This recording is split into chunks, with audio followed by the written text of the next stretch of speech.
Joining me now, Republican Oklahoma Congressman and House Ways and Means Committee member Kevin Hern. Great to have you with us tonight, sir. I just want to ask you, we're in an environment right now where people are really suffering, and this White House seems a little bit tone deaf when it comes to what people are feeling across the country. President Biden denying the recent polling that's going on out there, and they want to spend more to try to cure inflation that they essentially created. You can call it spending, you can call it investment, you could say it needs a brand refresh. At the end of the day, it's only going to make things worse. Do you agree?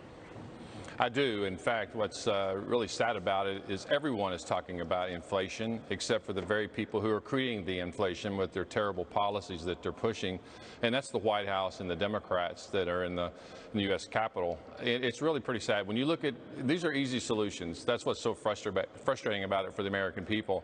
We just need to cut regulations, cut taxes, and increase our energy production in the United States. Instead, we have President Biden getting in Air Force One and flying to Saudi Arabia, talking to the Iranians, talking to the Venezuelans, instead of talking to our own producers. And so what does he do? He blames everybody but himself. And most recently, he's blamed the gas station owners in America, saying that they're price gouging the American people. And we know all of this is nonsense. The reality is, as just you said, he's not looking in the mirror to know that his policies are the one that are creating the problems. Congressman, with respect to what Jared Bernstein said, the investment, for example, in infrastructure here to make our own semiconductor chips, we've had a supply chain shortage. We rely on them coming from China, and that has been a huge issue. Part of the problem, that we've seen in general with this administration was they come into office, they reverse everything Donald Trump and the previous administration did with respect to energy, with respect to foreign policy and China specifically. And so it brings me back to this point that I always make. They're always standing on their heels. They're always trying to catch up to the problem. They reverse all the policy, and then they realize later, oh gosh, this isn't working out. We've got to try to figure a way out of it. I mean, had we started making those investments sooner when this president came into office, we wouldn't be in the situation that we're in. Do you think he's starting to get it now? Actually, I thought early on that he was just making really bad decisions based on what we knew had happened under President Trump. But what I believe today, and he has actually acknowledged this, and some of his secretaries have as well, is this is part of the grand transition from fossil fuels to the green energy. And so I think, now his members, his advisors, or this is part of their grand plan to destroy fossil fuels, which was part of his campaign promises, and he's out doing that.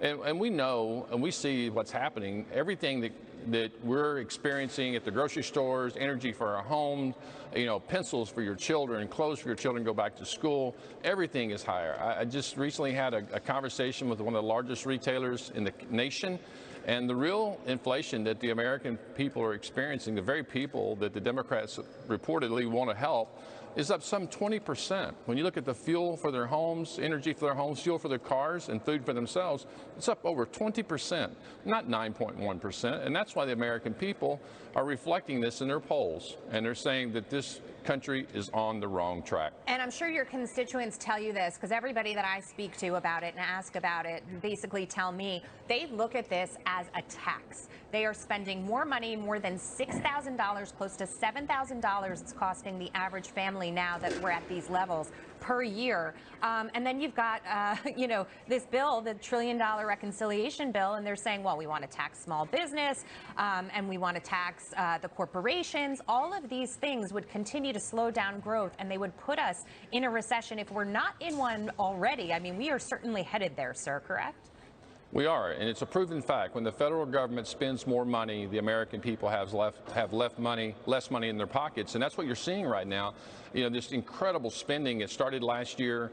Secretary Yellen and others denied that this was going to cause inflation, but the previous administration, Democratic administration, Lawrence Summers and others said it was going to cause inflation, and it has, and it's going to continue to grow. I'm old enough, been around a long time to see and remember what happened in the 70s. It is really devastating to the American morale, and that's what we're seeing right now in the polls. And we're going to continue to see it as long as we're continuing to see these kind of policies come forth. Yep, and Larry Summers he's been right on the money so far. Democrats don't like him out there making this kind of commentary, but he's been honest with us. Congressman Hern, great to see you tonight. Thank you.